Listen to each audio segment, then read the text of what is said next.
शुक्राना। आज संगत जी बहुत ही सुंदर आपके अहोभाग्य हैं जो आप लोग अमृत वेला में आकर यहाँ बैठे हैं। और ये बहुत ही किस्मत वाले होते हैं जो अमृत वेला अटेंड करते हैं। तो आप ये ना सोचे कि आपको किसी आंटी ने यहाँ पे बुलाया है या फिर किसी अंकल ने बुलाया है या आप किसी के जन्मदिन पर आए हैं, पर आपको ये गुरुजी ने यहाँ पे डायरेक्ट बुलाया है।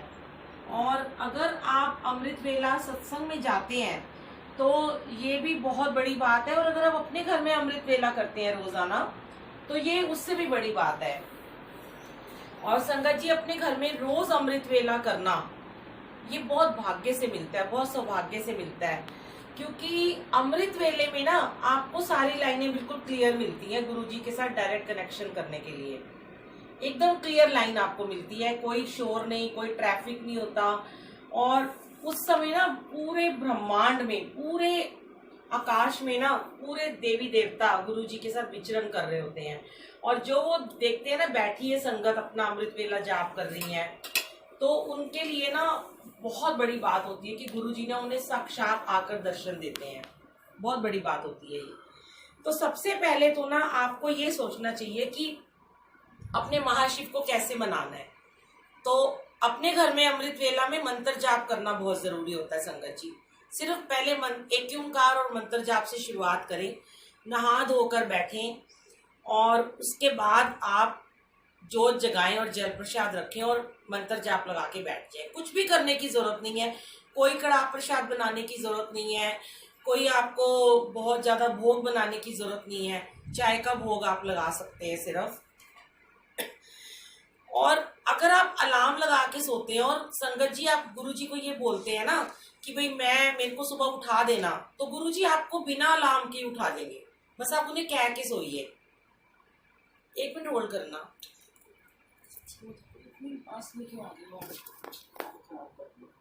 हेलो, जय गुरुजी। हाँ जी, सॉरी संगत जी। तो मैं ये कहना चाहती हूँ कि बहुत सारी जो संगत है ना, बहुत सारे संगत हैं वो चाहते हैं उठना, पर वो एक ही बात बोलते हैं, हमारी नींद नहीं खुलती है, हम उठ नहीं पाते हैं। क्यों नहीं उठ पाते? क्योंकि आप ये देखिए कि वो अपने घर के सारे काम नियम से करते हैं, अपने बच्चों को स्कूल भेजते हैं, अपने घर का खाना बनाते हैं, सुबह उठकर हस्बैंड को खाना बना के देते हैं, ऑफिस जाते हैं, बिजनेस करते हैं, हर चीज का उनका नियम होता है, पर उनका सुबह जागने का कोई नियम नहीं होता। अगर आप अपने छोटे छोटे बच्चों को भी सुबह अमृत वेले में जागने की आदत डाल दें तो बड़े होकर उनको जरूर ये आदत अच्छी पड़ जाएगी और वो कभी भी ना अपनी लाइफ में लेट डाउन नहीं होंगे। हमेशा वो चढ़ती कला में रहेंगे। हमेशा उनका हाथ हमेशा गुरुजी पकड़ के रखेंगे। गुरु महाराज के साथ अगर आप 1 घंटा भी बैठ जाते हैं ना संगत जी, 1 घंटा सुबह, तो पूरे 23 घंटे ना गुरुजी आपका हाथ पकड़ लेते हैं। अब बहुत सारे सत्संग आप लोगों ने सुने होंगे। बड़े मंदिर तो अभी आजकल बंद हो गया है। बड़े मंदिर की बहुत सारी ब्लेसिंग्स हैं जो संगत को मिलती नहीं है। और मुझे तो बहुत सारे मेरे एक्सपीरियंस हैं जो मुझे मिलते हैं कि गुरुजी ने क्या नहीं किया। इतनी सारी प्रॉब्लम्स, इतनी सारी बीमारियां, इतने कष्ट हमारे जीवन में जो आते गए और गुरुजी उसको ठीक करते चले गए। गुरुजी से जुड़ना ही बहुत बड़ी बात है। अब बहुत सारी मैंने मेरी बात हुई थी इन आंटी से, जमशेदपुर से, जो आप लोग आंटी का मुझे आया था कॉल, तो इन्होंने मुझे कहा कि आप मेरे यहाँ लाइव सत्संग करोगे। मैंने कहा आंटी अभी तो लॉकडाउन है। इन्होंने कहा नहीं, फोन पे कर देना। मैं इस तरीके से फोन पे पहली बार किसी के घर का लाइव सत्संग कर रही हूँ। ये गुरुजी की अनंतम कृपा होगी जो इस लायक समझा कि अमृत वेले में उठाकर, और क्योंकि जिस दिन अमृत वेला मेरे घर होता है ना संडे को, उस दिन मैं पूरी रात सोती नहीं हूँ। आज भी मैं सोई नहीं 1 मिनट भी, बार बार घड़ी देखती रही कि कहीं मेरा प्रॉमिस है। देखिए हमारा प्रॉमिस संगत से नहीं होता, हमारा प्रॉमिस सीधा गुरुजी से होता है, डायरेक्ट कनेक्शन होता है कि गुरुजी से हमने प्रॉमिस कर दिया हम ये सेवा करेंगे। और बहुत ही अलग ही भाग्य होते हैं जो गुरुजी सेवा के किसी को काबिल समझते हैं। मैं तो समझती हूँ कि ऐसी सोल को ना गुरुजी चुनते हैं। कहाँ से चुन के किस सेवा में लगाते हैं वो तो वही जाने। तो इन आपका और हमारा कनेक्शन भी गुरुजी ने बनाया है, हम कुछ नहीं है। आंटी मुझे जानती नहीं, मैं इनको जानती नहीं हूँ, पर बड़े सारे ना इफ एंड बट होते हैं संगत जी, और आप लोगों में भी होंगे और बहुत सारी नई संगत में भी होंगे। वैसे तो गुरुजी कहते हैं कोई नई पुरानी संगत नहीं होती। जिसने एक बार जय गुरुजी बोल दिया, जिसने एक बारी सत्संग कर लिया, जिसने एक बारी उठ के अमृत वेला कर लिया, वो गुरुजी की प्यारी संगत बन जाता है। तो मैं ना अभी एक कल लिख रही थी सत्संग, बड़ा अच्छा छोटा सा मैंने लिखा है, अभी स्टार्ट किया था, कि आजकल ना बहुत सारे लोगों के मन में क्वेश्चन होते हैं कौन पुरानी संगत है कौन नहीं है। थोड़ा सा पता चलेगा ना कोई पुरानी संगत है तो उनकी नजरों में उसकी रिस्पेक्ट बहुत बढ़ जाती है। पता चलेगा ना ये संगत अभी अभी जुड़ी है, उसको इग्नोर करना शुरू कर देते हैं। ऐसा आप कभी मत करिए। संगत सिर्फ संगत होती है, वो गुरु जी की संगत होती है। उसको अगर गुरु जी ने अपना लिया, जब भी अपना लिया, आज अपनाया, 2 साल पहले अपनाया, 20 साल पहले अपनाया, 2000 साल पहले अपनाया, कई योनियों से उन्हें अपना रखा है, वो तो गुरु जी जानते हैं। आप और हम कुछ नहीं जानते हैं। अब ये जो सबसे पहले गुरु जी कहते हैं कि शब्द गुरबानी, आप सत्संग करते हैं तो आपको शब्द, मैं आपके सामने बहुत सारे सत्संग शेयर कर सकती हूँ, छोटे छोटे बड़े बड़े, लाख लाख शुक्राने हैं, रोज के सत्संग है, पर आप वो यूट्यूब पे भी ना सुन सकते हैं। बट ये है कि मैं जो अभी आपको सत्संग सुना रही हूँ, ये इसका एक मीनिंग है कि आपको मैं क्यों ये सत्संग सुना रही हूँ, कि गुरु जी के बारे में कुछ चीजें हैं जो आपको पता होनी चाहिए कि गुरुजी कैसे ब्लेस करते हैं, किसको ब्लेसिंग देते हैं। गुरुजी कहते हैं कि कुछ चीजें मेरी मान लो। गुरुजी ने कभी ये नहीं कहा मुझे मानो। लोग कहते हैं कि गुरुजी कहते हैं कि मंगो मत मनो, ठीक है, मानो, मानो मतलब मेरी बात को मानो। गुरुजी कहते हैं कि निंदा चुगली नहीं करनी, अपने अहम को जुतियों के साथ बाहर छोड़ के आओ, बिल्कुल घमंड मत करो किसी भी चीज का। और मैं अगर तुम्हें आज नहीं दे रहा ना कोई चीज, अगर आज मैंने लेट सवेर कर दिया है, कुछ भी देर हो रही है, तो उस बात को मानो कि तुम्हारा अभी वक्त नहीं आया इस चीज का, जब टाइम आएगा तो मैं दे दूंगा। अब ये भी बात कहते हैं कि गुरुजी ने कहा मांगो मत, ऐसा नहीं है। किससे मांगे हम तो ह्यूमन बीइंग है ना, इंसान ही तो है ना, किससे मांगेंगे? हस्बैंड से मांगेंगे, पापा से मांगेंगे, बच्चों से मांगेंगे, तो कहीं ना कहीं उन लोगों के मन में ख्याल आ जाता है कि नहीं ये तो हमसे मांग रहे हैं। जब हम डायरेक्ट अपने गुरुजी से मांगेंगे ना, तो जब वक्त आएगा तो वो देंगे, आपके पास कभी कमी नहीं होने देंगे। वो तो पत्थर में छुपे हुए कीड़े को भी भोजन देते हैं। और हम इस चीज में लग जाते हैं कि नहीं हमें ये चीज नहीं मिली, हमें गाड़ी नहीं मिली, हमें बच्चे नहीं मिले, हमारे बच्चों की शादी नहीं हुई है। मैं ये आपको गारंटी से कह सकती हूँ कि अगर आपको आपका कोई भी काम नहीं बन रहा, आपको कुछ भी जीवन में प्रॉब्लम आ रही है, आप लोग सिर्फ और सिर्फ अमृत वेला में उठ के मंत्र जाप कीजिए और किसी से कोई बात मत कीजिए। हाँ, कुछ संगत अभी भी ऐसे हैं जो आपके सही प्रश्नों का उत्तर दे सकते हैं, पर वो भी आपको ब्लेसिंग नहीं दे सकते। ब्लेसिंग देने वाले सिर्फ गुरु महाराज हैं। उनके और आपके बीच में कोई मीडिएटर नहीं आना चाहिए, कोई संगत नहीं आनी चाहिए। क्योंकि मैं अभी आपको थोड़ा सा आंटी टोकना चाहूंगी। मैंने अभी अभी देखा, आपने केक काटा और केक लेके ना आपने गुरुजी के स्वरूप के ऊपर लगा दिया। वो नहीं करना आपने आगे से। केक को कटोरी में रखिए और कटोरी और चम्मच को जहां पहले भोग लगाया था उसी टेबल पे रखते हैं। गुरुजी के स्वरूप, गुरुजी तो आपके घर गद्दी पे बैठे हैं, विराजमान है, साक्षात आए हैं वो आज। गुरुजी का स्वरूप तो सिर्फ हम अपनी आंखों की तृप्ति के लिए लगाते हैं, और स्वरूप के ऊपर कभी भोग नहीं लगाना चाहिए।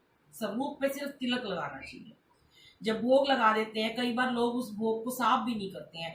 बहुत बचपन में मैं भी ये गलतियां करती थी। जब मैं गुरु नानक देव जी का मेरे घर में एक कैलेंडर होता था, तो मैं जो भी खाती थी ना उस पर भोग लगाती थी। बच्ची थी, समझ नहीं थी, धीरे धीरे बड़े हुए समझ आने लगा कि शब्द में ही तो गुरु जी है, वाणी में ही तो गुरु जी है। स्वरूप तो सिर्फ हमारी आंखों की, हमें देख के अच्छा लगता है गुरुजी सामने बैठे हैं, पर मेन वो गद्दी पे बैठे होते हैं। अब कई लोग क्या करते हैं, गद्दी पे स्वरूप रख देते हैं, फ्रेम रख देते हैं। वो भी नहीं रखना चाहिए। गद्दी पे कभी स्वरूप मत रखो, गद्दी के पीछे भी मत रखो। देखिए, अगर आपके घर में कोई आएगा, आप उसे बुलाते हो, आपने सपोज करो मैं आपके घर में आई हूँ, आपके सोफे के ऊपर एक फ्रेम किया हुआ कुछ भी पड़ा होगा, तो मैं बहुत अनकंफर्टेबल वहां पे बैठूंगी ना। मैं सोचती रहूंगी ये टूट ना जाए, ये गिर ना जाए। तो जब गद्दी के ऊपर स्वरूप रख देते हैं तो गुरुजी बैठ ही नहीं पाते। कई जगह मैं जाती हूँ सत्संग में, जहाँ कई बार मेरी सेवा होती है, कई बार नहीं भी होती है। मैं बताती हूँ, मैं एक बार एक जगह पे गई, सत्संग था। वो आंटी ने मुझे कहा कि आंटी अब मेरे घर सत्संग की सेवा में आना। मैंने कहा ठीक है, और मैं लेट हो गई थोड़ा, क्योंकि मेरी वहाँ सेवा नहीं थी। उन्होंने कहा सत्संग अटेंड करने आना। तो उन्होंने दरबार लगा रखा था और लाइट्स ऑफ थी, कम कर रखी थी, और फूलों की रंगोली बनाई हुई थी। तो मैंने जैसे ही मत्था टेका ना, तो मैं वहां से उठ ही नहीं पाई। पहले तो मैंने जाते ही उनको इशारा किया, उन्होंने गद्दी पे गणेश जी, शिव जी और गुरु जी सब बिठा रखे थे। तो मेरे को गुरु जी कहते हैं कि तू पहले तो स्वरूप चुक दे। मैं ते खड़ा बाहर, मैं ते बैठा ही नहीं आके, मेरे को तो जगह ही नहीं दी इन्होंने बैठने की। मैंने फटाफट ना इधर देखा ना उधर देखा, गुरु जी के सारे स्वरूप उठाए और उनको बोला इनको कहीं और लगा दो।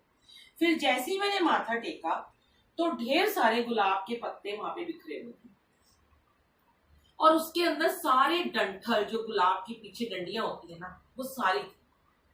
अब वो गुरु जी को जब हम इतने प्यार से रंगोली बनाते हैं तो हमें फूलों को साफ करके लगाना चाहिए, वो भी डंठल गुरु जी के पाँव में चुभते हैं।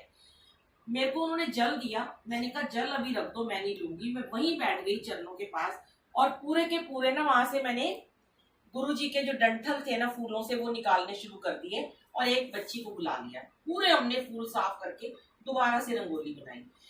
ये सेवादार का फर्ज होता है कि सही तरीके से मैनेज करके सत्संग को कैसे करना चाहिए, ये चीजें बहुत जरूरी है। तो मुझे तो नहीं पता आपके यहाँ कैसे सत्संग आप लोग करते होंगे। अगर आप अच्छे से करते हैं तो बहुत अच्छी बात है। अगर आप फिर भी तरीके से कोई नहीं कर पाती नई संगत, तो आप उन्हें बताइए कि सत्संग कैसे करते हैं। तो संगत जी, मैं ना अब आपको ना अभी सत्संग सुनाती हूँ, एक रिसेंटली का ही है। एक जगह पे हम सत्संग के लिए गए, सेवा के लिए गए। तो मैंने अभी डाला भी था यूट्यूब पे, आंटी शायद आपने सुना होगा, 2-3 दिन पहले ही मैंने डाला है उसको, आपको भेजा था मैंने। सुना था आंटी आपने सत्संग? तो उसमें ना क्या था कि कैसे कैसे देखिए गुरुजी सेवा लेते हैं, जैसे आपके यहाँ सेवा ले रहे हैं। कि उनके यहाँ मुझे भेजा, पहले तो एड्रेस ही हमें गलत मिला। हम 1.5-2 घंटे घूमते रहे। जब हम वहां ऊपर जाके पहुंचे तो दरबार लगाया जाके, छोटा सा उनका घर था, प्यारा सा, गद्दी लगाई हमने गुरुजी की।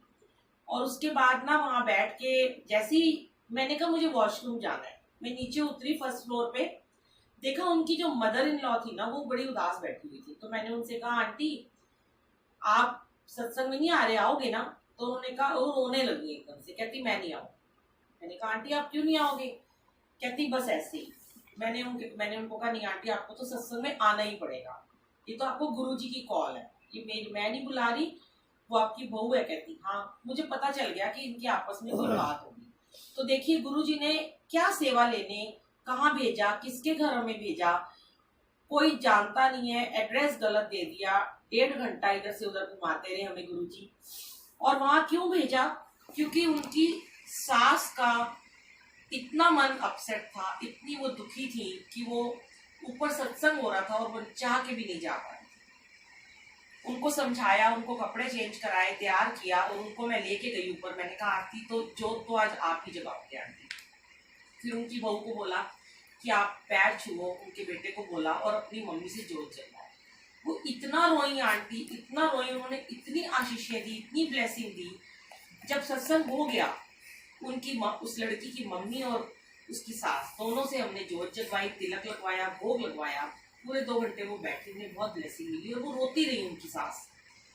उसके बाद उनकी बेटी का मुझे मैसेज आया, और बहू का भी आया, कि आज जो हम नहीं कर पाए थे ना काम, वो गुरुजी ने आपसे करवा दिया। उनकी बेटी बहुत रोई, कहने लगी आंटी ये मैं 2 दिन से मम्मी से कहती सत्संग में आ जाओ, और हमारा दिल दुखी हो रहा था कि इनकी आपस में खटपट हुई पड़ी है, और देखिए गुरुजी ने कैसे इन्हें मिला दिया। तो ऐसे हैं हमारे प्यारे प्यारे गुरुजी, कैसे भी करके ना वो अपनी लीला रचते हैं। बहुत सारी लीला ऐसी वो रचते हैं। किसी का कैंसर ठीक कर देते हैं।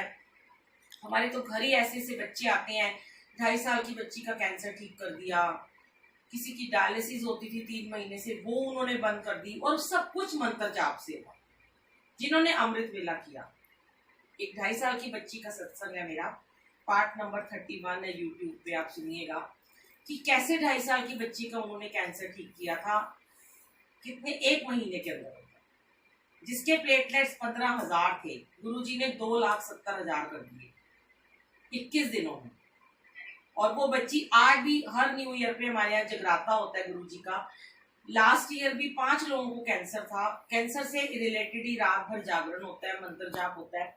और इस बार भी एक बच्ची को ठीक किया। अब इस बार वो बच्ची केक काटेगी, बहुत ही गुरु जी की इतनी ब्लेसिंग है इस जल में। अब आप मंदिर नहीं जा सकते संगत जी, पर कुछ मत ऐसा वैसे सोचिए कि हम मंदिर नहीं जा सकते, अपने घर में ही आप जल रखिए, गुरु जी के स्वरूप के आगे जल रखिए स्टील के ग्लास में, वो ब्लेस हो जाएगा।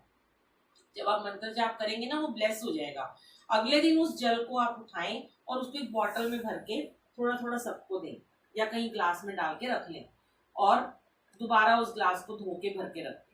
तो ये जल आप खुद ब्लेस कर सकते हैं। करना क्या है आपको, मन को अपने पवित्र रखना है, अपनी सोल में गुरु जी को ढूंढना है और हर किसी को प्रेम करना है, हर किसी को आपको प्यार करना है। सबसे पहले अपने घर के मेड्स को, ड्राइवर को, सबको अपने प्यार करना है। कभी किसी को गलत नहीं बोलना।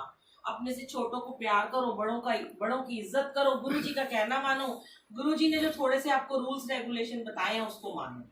अपने मन की मर्जी मत करो और शब्द गुरबानी चलाओ, सिर्फ शब्द गुरबानी।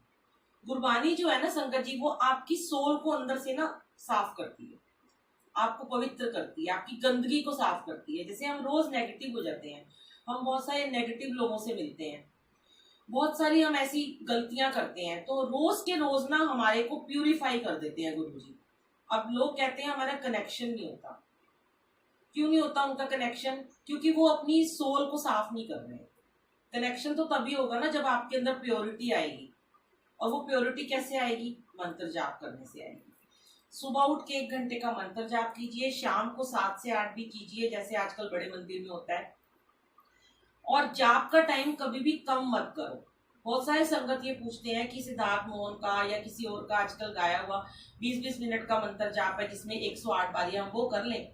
ऐसा नहीं करना होता, क्योंकि गुरु जी ने अपने टाइम में 108 टाइम वाला जो मंत्र जाप है ना, वो 1 घंटा 9 मिनट का ही बताया है। तो उतना ही टाइम आपको करना ही चाहिए। अपने जाप को ना बढ़ाओ, जितना जाप को बढ़ाओगे उतनी ब्लेसिंग बढ़ेगी। जितना भक्ति को कम करोगे, जितना जप तप कम करोगे, उतनी ब्लेसिंग कम होगी। अपने जप को बढ़ाओ। कहते हैं भक्ति को बढ़ाना चाहिए। उम्र बढ़ती है ना जैसे हमारी, लोग उम्र के साथ साथ भक्ति कम कर देते हैं। भक्ति को बढ़ाओ। तो आंटी इतना ही बहुत है, अभी और करूं शेयर?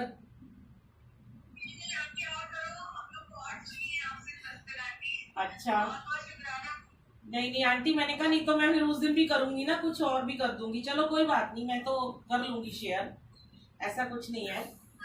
अगर आपका कोई क्वेश्चन है तो आप भी पूछ सकते हो।